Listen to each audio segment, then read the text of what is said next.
So the question is, a toy car with charge Q moves on a frictionless horizontal plane surface under the influence of uniform electric field E. Its velocity increases from 0 to 6 meter per second in 1 second. At that instant, the direction of electric field is reversed. The car continues to move for 2 more seconds. Under the influence of the field, the average velocity and the average speed of the toy car between 0 to 3 second will be. तो बेटा मैं आपको पहले step by step चीज़ें समझाता हूँ। पहला step क्या होगा बेटा हमारा कि कार की इनिशियल स्पीड 0 थी और उसकी फाइनल स्पीड हो गई 6 मीटर पर सेकेंड। ये काम हुआ 1 सेकेंड के अंदर। इसकी स्पीड बड़ी है, मतलब इलेक्ट्रिक फील्ड की डायरेक्शन में ही चल रहा था, इलेक्ट्रिक फील्ड इसको एक्सेलरेट कर रहा था। ये सीन है यहाँ पर, क्लियर हुआ? ठीक। सेकेंड स्टेप में क्या हुआ, इलेक्ट्रिक फील्ड रिवर्स हो चुका है, यानी जो इलेक्ट्रिक फील्ड इसको एक्सेलरेट कर रहा था अब यही वही इलेक्ट्रिक फील्ड इसको रिटार्ड करेगा, और जब ये रिटार्ड करेगा तो ये फाइनल स्पीड उस टाइम पे इनिशियल स्पीड बन जाएगी और फाइनली ये किस में आएगा, रेस्ट में आएगा। अब दिक्कत यहाँ पर है कि जो ये टॉय कार है 2 मोर सेकेंड चला है। अब ये 2 सेकेंड में इसकी स्पीड 0 हुई है, ये आपको चेक करना पड़ेगा कि ये वाकई में 2 सेकेंड में हुई है तो बहुत अच्छी बात है, कोई दिक्कत ही नहीं। अगर 2 से कम सेकेंड में हुई है तो फिर आपको जो रिमेनिंग टाइम बचेगा उसके लिए वापस इसको ऑपोजिट डायरेक्शन में चलाना पड़ेगा। यानी तीसरा स्टेप हो जाएगा, अगर रिमेनिंग टाइम कुछ बचा, मान के चलो वो t सेकेंड में चला, अब ये t 2 भी हो सकता है, 1 भी हो सकता है, 0.5 भी हो सकता है। ठीक है, 2 हुआ तो तीसरा स्टेप करेंगे ही नहीं हम, मगर 2 से कम हुआ तो फिर उस टाइम के लिए हमें इसको वापस ऑपोजिट डायरेक्शन में चलाना पड़ेगा। यानी इसकी इनिशियल स्पीड फिर से 0 हो जाएगी। ठीक है, और ये कुछ डिस्टेंस तक चलेगा। क्लियर हुआ कि नहीं हुआ? और हमें एवरेज स्पीड और एवरेज वेलोसिटी निकालना है, यानी हमें हर स्टेप का डिस्टेंस और डिस्प्लेसमेंट निकालना पड़ेगा। अब चूंकि ये स्ट्रेट लाइन में चल रहा है तो आप इक्वेशन ऑफ मोशन कर लो, वो डिस्प्लेसमेंट इसका डिस्टेंस भी हो जाएगा, डिस्प्लेसमेंट भी हो जाएगा। फिर लास्ट में हम डायरेक्शन बेस करके डिस्टेंस के लिए सभी को ऐड कर देंगे और डिस्प्लेसमेंट को क्या करेंगे, जो अगर इस डायरेक्शन में चल रहा होगा तो उसको ऐड करेंगे और इस डायरेक्शन में चल रहा होगा तो उसको माइनस करेंगे, क्योंकि डिस्प्लेसमेंट वेक्टर क्वांटिटी है। तो स्टेप बाय स्टेप चलते हैं। तो पहले स्टेप में बोला है कि इनिशियल स्पीड 0 थी, फाइनल स्पीड 6 मीटर पर सेकेंड हुई और यहाँ पर 1 सेकेंड लगा इस ड्यूरेशन में। ठीक है, तो यहाँ से हमें एक तो डिस्टेंस भी, डिस्प्लेसमेंट भी निकालना है और दूसरा एक्सेलरेशन भी निकालना है, क्योंकि यही एक्सेलरेशन रिटार्डेशन का काम करेगा। तो इनिशियल स्पीड है, फाइनल स्पीड है, टाइम दिया है, एक्सेलरेशन निकालना है। तो फर्स्ट इक्वेशन लगा लें।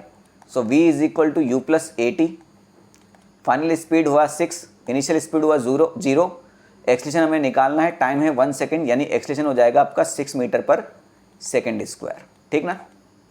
अब एक्सेलरेशन आ चुका है तो हमें 0 से लेके 1 सेकेंड के अंदर इसने कितना डिस्प्लेसमेंट कवर किया, तो सेकंड इक्वेशन बेस्ट रहेगा। वैसे तो हमारे पास थर्ड इक्वेशन भी लग सकती है, कोई दिक्कत वाली बात नहीं, मगर सेकंड लगा लेते हैं क्योंकि इसमें इनिशियल स्पीड 0 है। तो यूटी वाला टर्म आपका 0 हो जाएगा, बचेगा सिर्फ हाफ AT स्क्वायर। तो हाफ एक्सेलरेशन हुआ 6 और टाइम 1 सेकेंड ही है, तो ये हो जाएगा 1 स्क्वायर, यानी 2 से 6 गया तो ये 3 मीटर पर सेकेंड, 3 मीटर सॉरी। तो ये 3 मीटर तक सिर्फ आगे चला है। ये बात समझ में आ गई? ठीक।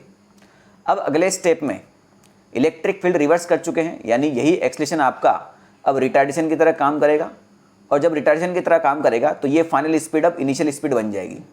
यानी सेकंड स्टेप में इनिशियल स्पीड हो जाएगी अब 6 मीटर पर सेकेंड, फाइनली ये रेस्ट में आएगा। ठीक है, हमें ये भी चेक करना पड़ेगा कि ये टाइम कितना लेगा, है ना? 2 सेकेंड लेगा तो बहुत अच्छी बात है, और इस बार रिटार्डेशन कितना हो जाएगा, -6। ठीक है, तो वापस क्या करते हैं बेटा, अपन टाइम निकालने के लिए फर्स्ट इक्वेशन लगाते हैं। तो v is equal to u plus a t, final speed हुई 0, इनिशियल स्पीड हुई 6, ये रिटार्डेशन है तो यहाँ लिखेंगे हम -6 और टाइम हमें निकालना है। तो ये हो जाएगा -6 इज इक्वल टू -6t, ये -6 से -6 खत्म हुआ तो t का वैल्यू हो गया 1 सेकेंड। अब यहाँ पर ये कंक्लूजन निकला है, यानी 1 सेकेंड तक रिवर्स डायरेक्शन में चला है वो, सॉरी 1 सेकेंड में वो रेस्ट में आया है, यानी उसकी जो स्पीड 6 मीटर पर सेकेंड रही होगी उसको ये रिटार्ड करेगा और रेस्ट में आने के लिए उसको 1 सेकेंड लगेगा, यानी 1 सेकेंड में भी इधर की डायरेक्शन में चला है। क्लियर हुआ कि नहीं हुआ बात? ठीक ना? अब ये 1 सेकेंड में कितना चला, तो फिर से सेकेंड इक्वेशन लगा दो। तो s is equal to u कितना है इस बार 6, टाइम कितना लगा 1, ut प्लस हाफ एक्सेलरेशन है -6 और t स्क्वायर यानी 1 स्क्वायर। तो ये हो जाएगा 6 और ये 2 से 6 जाएगा 3 टाइम्स, तो ये -3 और ये हो गया 3 मीटर, यानी ये 3 मीटर और चला है आगे। यानी अभी तक हमारा सीन क्या हुआ है कि जब इलेक्ट्रिक फील्ड की डायरेक्शन में था तो 0 से 6 मीटर पर सेकंड तक स्पीड होने पर वो 3 मीटर चला, और जब वापस 6 मीटर होने पर जब रिवर्स किया तो रिटार्ड हुआ 6 से 0 सेकंड तक आया वापस, उसमें भी वो 3 मीटर ही चला, और दोनों 3 मीटर चलने की डायरेक्शन सेम ही है। क्लियर हुआ कि नहीं हुआ? अब लास्ट स्टेप चलते हैं बेटा। तो 1 सेकंड में अब ये रिटार्ड ही होगा, इधर की तरफ ही आएगा, है ना, क्योंकि इधर तरफ आने वाला है अब ये। तो इसकी इनिशियल स्पीड हो जाएगी 0, टाइम 1 सेकंड है, और रिटार्डेशन अपना -6 चल ही रहा है। तो बस इसमें तो सेकंड इक्वेशन लगा दो, अब टाइम वाइम निकालने की जरूरत है ही नहीं। तो इनिशियल स्पीड तो 0 हो गई, तो यानी यूटी वाला टर्म 0 हो गया। हाफ रिटार्डेशन कितना है -6, और टाइम है 1, तो 1 का स्क्वायर ये कितना हो जाएगा आपका -3। -3 मतलब ये डिस्प्लेसमेंट ऑपोजिट डायरेक्शन में चला होगा, यानी 6 मीटर इधर चला है और 3 मीटर वापस रिवर्स में आया है। क्लियर हुआ कि नहीं हुआ? तो टोटल डिस्टेंस कितना हो जाएगा? डिस्टेंस को तो हम एज इट इज ऐड करते हैं, तो 6 + 3 9 मीटर हो जाएगा, और डिस्प्लेसमेंट में ये वाला 6 पॉजिटिव होगा तो ये वाला 3 नेगेटिव होगा, तो 6 - 3 आपका 3 मीटर हो जाएगा। ठीक है, अब मुझे एवरेज स्पीड निकालना है, तो टाइम कितना लगा है? टोटल 3 सेकेंड लगा है, तो एवरेज स्पीड हो जाएगा total distance divide by total time. सो 9 / 3 ये हो जाएगा 3 मीटर पर सेकेंड। ठीक है, और एवरेज वेलोसिटी निकालना है तो ये हो जाएगा डिस्प्लेसमेंट डिवाइड बाई टाइम। तो डिस्प्लेसमेंट कितना लिया बेटा अपन ने? 3 आया, तो एवरेज वेलोसिटी हो जाएगी बेटा अपनी 3, और टोटल टाइम तो 3 सेकेंड ही है, यानी ये हो जाएगा आपका 1 मीटर पर सेकेंड। तो एवरेज स्पीड है 3 मीटर पर सेकेंड और एवरेज वेलोसिटी है 1 मीटर पर सेकेंड। ये कहाँ पर है? 3 मीटर पर सेकेंड, सॉरी कुछ गलती किया क्या अपन ने? 9 / 3, 3 तो आना चाहिए, 3 मीटर पर सेकेंड, और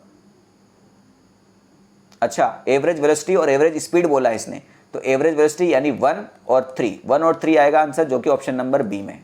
ठीक है।